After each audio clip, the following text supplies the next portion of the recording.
আসসালামু আলাইকুম। আশা করি সবাই ভালো আছেন। আজকে আমি আপনাদের জন্য নিয়ে এসেছি খুবই মজাদার একটি ডেজার্ট। এত সহজ আর এত সুস্বাদু, একবার বানালে বারবার ইচ্ছা করবে। ছোট বড় সবাই খুবই পছন্দ করবে এই ডেজার্টটি। প্রথমে আমরা ডেজার্ট বানানোর জন্য সব উপকরণগুলো প্রস্তুত করে নেব। প্রথমে আমি ক্যারামেলটা বানায় নিচ্ছি।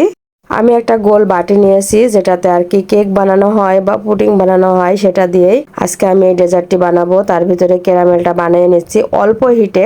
আপনারা চিনি দিয়ে যে যেমন ক্যারামেল কালার পছন্দ করেন ঠিক সেরকমই করবেন। আমার যেরকম কালার পছন্দ আমি সেরকমই করে নিয়েছি। একেবারেই কিন্তু জালটা একেবারে আস্তে দিতে হবে, তাহলেই কিন্তু এটার সুন্দর একটা কালার আসবে। তো এখানে আমি ডিমটা দিয়েছি, 2টা ডিম দিয়ে আমি আজকে এই ডেজার্টটি বানাবো। আর পরিমাণ মতো চিনি দিয়ে আমি এটা বেটার করে নিচ্ছি একটু ভালো করে স্মুথলি ভাবে। ডিম আর চিনিটা গলে গেলে আমি এর ভিতরে দিয়ে দিছি ঘন একেবারে জাল করা দুধ। আর এখানে আমার এটাও বসে গেছে। ক্যারামেলের ভিতরে আমি এবার দিয়ে দিলাম প্রথমে এখানে লাচ্ছা সেমাইটা আমি ব্যবহার করেছি। আপনারা যে কোনো সেমাই ব্যবহার করতে পারেন।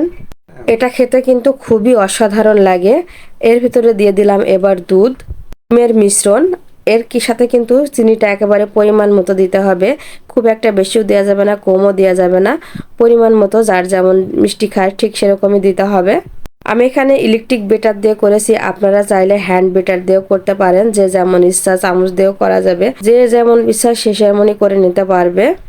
এখন সবগুলো মিশানো হয়ে গেছে। আমি এবার এর উপরে দিয়ে দিছি এলাচটা একটু ফাটিয়ে দিলে ভালো হয়, আর গুঁড়া করে দিলে আরো ভালো হয়। আমার সময় স্বল্পতার জন্য আমি এটা এরকমই দিয়েছি। এটাও দিলেও কিন্তু ভালো হবে, সমস্যা নাই। আর দিয়ে দিচ্ছি 3-4টা মতো দারচিনি, জাস্ট এটা ফ্লেভারের জন্য।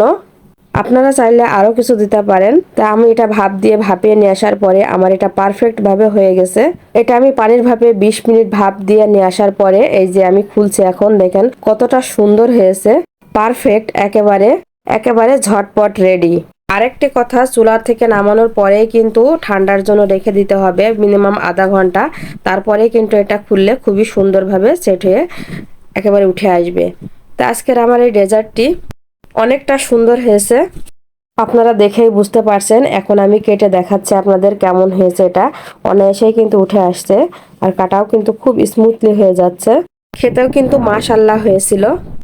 এই রেসিপিটা কিন্তু স্বাদে একেবারে অসাধারণ। পরিবারের সাথে খেতে কিন্তু অসাধারণ লাগবে এই খাবারটি। আপনারা অবশ্যই বাসায় একবার চেষ্টা করে দেখবেন। আর যদি ভালো লাগে তাহলে ভিডিওটি লাইক কমেন্ট করে বন্ধুদের মাঝে শেয়ার করবেন। নতুন নতুন রেসিপি পেতে আমার চ্যানেলের সাথেই থাকবেন। তা আজকে এই পর্যন্তই। আল্লাহ হাফেজ। আর বাসায় বানানোর পর কেমন হয়েছে তা অবশ্যই জানাবেন।